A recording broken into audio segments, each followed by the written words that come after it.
Okay, so today we're going to be talking about Unit 5.9, alright?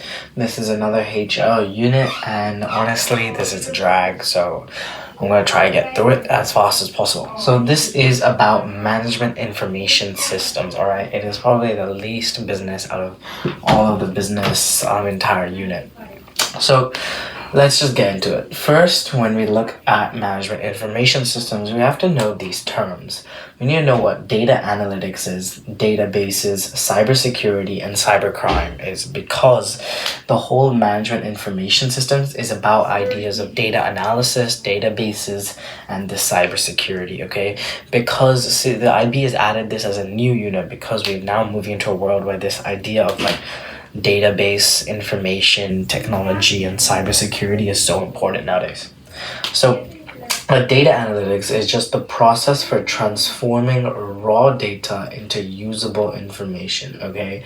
It is when you have just data, pieces of information, and you transform this, okay, to make it into stuff that you are able to use. So it helps determine trends within data, making inform more user-friendly, okay? And this overall boosts the efficiency of an organization. So now we have this idea of a database, okay? This is where you store all of the results of your data analytics. It is a computerized system, okay, that makes it easy to store, select, search, okay, data and info. Because data analytics is such a vast process, all right, your data and analytics need to be stored somewhere, so into a database where you can store, select, and search for these informations, trends, okay, in a user-friendly manner in order to make it as efficient as possible. So all of this, okay, data analytics database opens a firm's vulnerability for cybersecurity, okay? This is the protection of computer systems and networks from theft, damage, or leaks, okay? A protection of computer systems and networks, all right? This is why, since we move a lot with data analytics and databases, we need to be very careful if our cybersecurity is secure, because we hold lots of confidential data as a business. So then within this new era of cybersecurity, cybercrime has developed. It is any illegal activity carried out using computers or the internet to target networks deliberately, okay? So ways to fight cybersecurity is keeping your software and network updated, making sure it's always updated as possible so it's not outdated and people can just instantly go in. Making sure you use antivirus software so people are not able to implant a virus, or you're not able to get a virus, okay? And people can hack your stuff. And then training staff on the importance of cybersecurity and the basics of how to deal with the basic cybersecurity. So yeah, these are the basics of the management information systems. Alright, so now we're going to move on to critical infrastructure, okay? A critical infrastructure is this business's essential and interrelated physical structures and facilities that are needed for the effective function of a business. These physical structures, okay, facilities, all right, that they're needed for effective function. They are aspects and systems and facilities of a business that you need to effectively function for a business. So first we have this idea of an artificial neural network. This is a form of machine learning, okay, that it can independently adapt to new information that they receive, okay? This is basically the building blocks for AI, all right? They can solve programs without being programmed to solve them. And they are basically essential, and they provide more effective functions to businesses as they help managers make a lot of decisions and do a lot of work. Okay, so in our world now, these are vital to actually use. Now we have a data center. A data center is a physical space or a facility of these network computers and resources that support businesses in housing critical data, okay? They are these like physical areas, facilities, actual spaces, so a warehouse, a room, okay? A server room, that's what they usually are, that house these critical data we get from our data analysis or data. It is a database. However, cloud computing is the same thing, yet it is a virtual resource or space that allows businesses to store, organize, and retrieve data, okay? They do this aspect to the same as data centers, all right, but they are virtual, okay, rather than a physical. So I made the comparison here a lot clearer to make it a lot easier to understand. A data center is a physical resource. It is a physical structure and a facility that is needed to be effectively function as a business. However, cloud computing is a virtual resource. It's the same, but it is virtual. So let's take it as a server room versus Google Drive. That is what we can say as data centers versus cloud computing. And secondly, with data centers, as they are a physical place, they are a physical facility, you're going to come with high investment costs, these storage costs, there's much capital expenditure you need to spend, which you don't need to spend in cloud computing, which gives it these low investment costs. And secondly, once again, since it's a physical space, okay, it is something that exists. It is something you have to maintain, all right? There's high maintenance cost. Whereas a virtual place, it just runs by itself and it can run by itself. So there are relatively low maintenance costs. And finally, these data centers, they don't rely on the stable internet or Wi-Fi access because they are physical and they are there. So they can just be plugged into a hard drive and stay there in the server room. However, these cloud computing spaces are vulnerable to these like maybe internet crashes, okay, Wi-Fi crashes, or these power shutdowns because they require stable Wi-Fi and internet access. So yeah, that is critical infrastructure. Alright, so now we're going to move on to these three aspects, okay? We have the virtual reality, Internet of Things, and AI, all different aspects of management information systems. So, firstly, we're going to go through virtual reality quite quick. It is an artificial 3D environment, okay, that made by software where people undergo a near reality experience, alright? It is this literal idea where you use technology, you use the software of technologies, these data technologies to experience this near real environment where you feel like you're in real life, but you're not. And that is literally it. That's all you need to know about virtual reality, okay? So now we have the Internet of Things, okay? The Internet of Things is something that is a broad system of physical objects that are embedded with these electronics, sensors, software, all connected to the internet, okay? It is literally like it serves as a purpose for connected devices to self-report in real time so data can be used to improve efficiency. Now, that may have sounded really complex, but the Internet of Things is quite a simple idea. It is a system of devices. It is just a group of devices that are connected due to the internet, okay? So literally, I think the best example for an Internet of Things is a smart home system, okay? Once I wake up in the morning and my alarm sounds, okay, maybe the curtains will open because these devices are connected with the internet for one to link with the other. So it is a system of physical objects, devices, okay, or occurrences that happen that are embedded with electronics, sensors, software. My curtain might have some electronics in it. My alarm will have some electronics in it. Maybe my water heater turns on when I wake up. These are all connected because of the internet. It is just a system of devices all connected because of the internet, and that is the simplest way to explain it. And their purpose is to, to self-report this real-time data to improve efficiency. I wake up in the morning, okay, boom, everything's already done, efficient. And this can also be used in businesses as well, so governments can use it for tracking, and businesses can use it in any other way, okay? So the advantages of this is that it removes this need for human intervention to collect, store, process data. It removes the need for humans, okay? That could potentially be less mistakes are involved, okay? And could make it just a lot more efficient, and humans can work on something else. And secondly, it makes you work faster and a lot more accurately in real time, okay? No, it works faster and more accurately in real time. As time goes more and more, it will get faster and faster and get more accurate because it keeps learning due to the internet. The more devices connected, the more information it has. However, within every country, there are data security, privacy concern laws, okay, that firms have to abide by when they go through the Internet of Things. So these strict laws may first constrict them to specific stuff that might not improve their efficiency so much. And secondly, there's lots of concerns that this growing dependence on the Internet of Things might ruin the firm's ability to do stuff without the Internet of Things.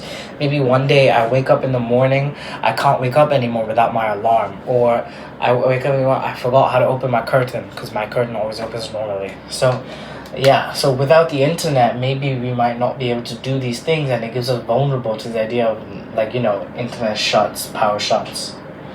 So now we're going to move on to AI, okay? AI, artificial intelligence, is the aspect of computer science that focuses on the ability of these smart machines to perform tasks that require human intelligence, all right? It is as part of computer science, okay, of artificial intelligence. ChatGPT, Gemini, Microsoft Copilot, these are all artificial intelligence robots that help us because they input our human knowledge that we give them, okay, in order to serve as a smart machine to help us, okay? And their main purpose are to boost operational efficiency within businesses and complete these complex tasks. If you are in your finance department, you can use AI to make your balance sheets, your profit and loss statements, all of these stuff for you rather than spending all this time for you to help boost your efficiency. It can also complete complex tasks by making all data come together, summarizing meetings, all of this stuff. So yeah, those are the three things: virtual reality, Internet of Things, and AI. Okay, so now we're going to move on to this idea of big data, all right? Big data essentially is the processes of collecting and analyzing large amounts of data in order to identify trends and patterns used for strategic planning.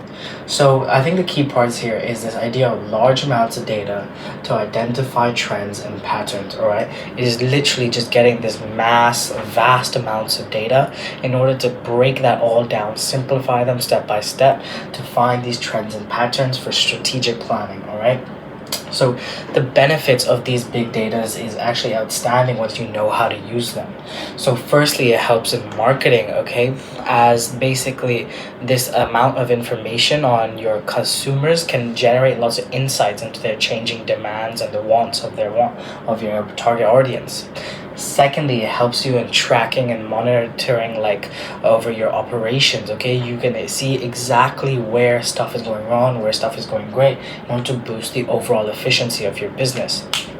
Third, it can help determine this aspect of dynamic pricing, okay? Many firms such as airlines or rideshare like Uber, okay, they provide this analysis in real time by using big data, by using these large complex computer systems to break down big data in order to develop dynamic pricing, surge pricing, all right? And then it can help you develop a tailored customer experience. So maybe a customer loyalty program, we'll move on to. But basically, you can analyze these buying and patterns and these behaviors that make your products and make your experiences tailored towards the specific needs of your customers to entice them to come back in the future. And these are the advantages of the big data. Now we have this idea of customer loyalty programs, all right? customer loyalty programs are these customer retention strategies, okay, that entices or incentivizes customers to continue buying the same brand or product that they've already been doing, okay. It is literally programs designed to keep customers in their business for these long terms. So an advantage of this is that when you use customer loyalty programs, this idea and this aspect of customer retention is a lot cheaper than getting new customers. To keep customers you already have is a lot cheaper to go to new people, find new people, and make them come to you, okay? That is why a lot of people use customer loyalty programs. And secondly, there's a high chance of success, as customers will feel more special, they'll feel more valued, okay? And overall, these customer loyalty programs enhance your customer loyalty so much to solidify you within markets. However, if your customer loyalty programs are not well designed, customers may just feel like it's redundant, it's not worth it, okay? And that might also ruin your brand image and reputation, which harms your market position. And secondly, this data and analytics, this data analysis is essential to be good, is essential to be accurate in order to avoid errors from big data. Because obviously big data, since there's such a vast amount, you have to ensure that not everything is being used and only the actual important parts. So if your data analysis and your data complex systems, okay, your data systems to analyze that these softwares are not good enough, then your customer loyalty programs are not going to be on par. Okay, so now we have the rest of management information systems, okay, and we're going to go into something we call digital Taylorism, okay? Digital Taylorism is this modern approach towards F.W. Taylor's scientific management theory, okay, where firms use staff monitoring systems in order to track what employees are doing, okay?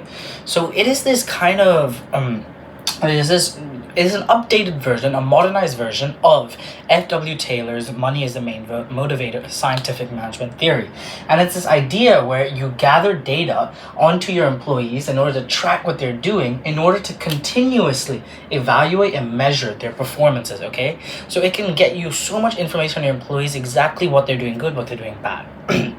So firstly, the advantages is that it improves coordination and control. You will have more control over your business, you will have more control over what everyone is doing, and you can coordinate easier because you know what everyone's doing at the same time. Secondly, training and development can become identified easily. You can see where mistakes are being made, where people are excelling at their job, so you don't need to train this, but you need to train this more. Third, you can improve productivity and efficiency. If you can track employees and see there's some slack, you can introduce new systems and management systems to get rid of that and improve your productivity and efficiency.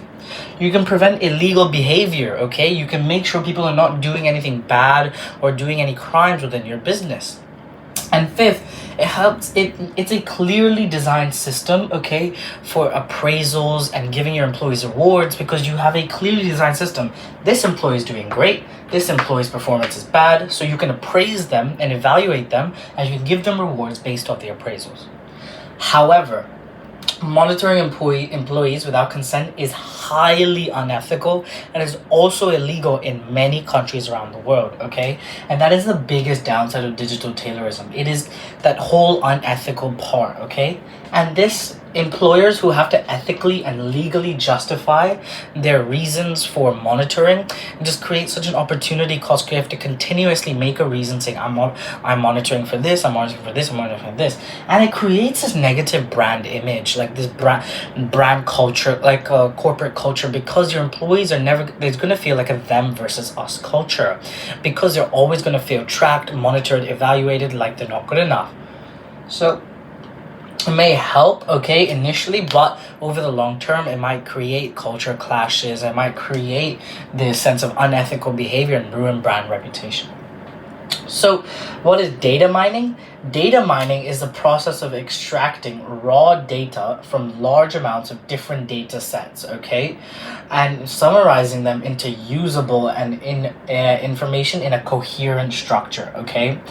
This is basically what data mining is, what you do in order to try and employ digital Taylorism. Okay, you data mine you mine all the data from your employees. Okay, you extract this data in order to evaluate what your employees are doing good, what they're doing bad, how to better and how to improve. And yeah, that is all of this part.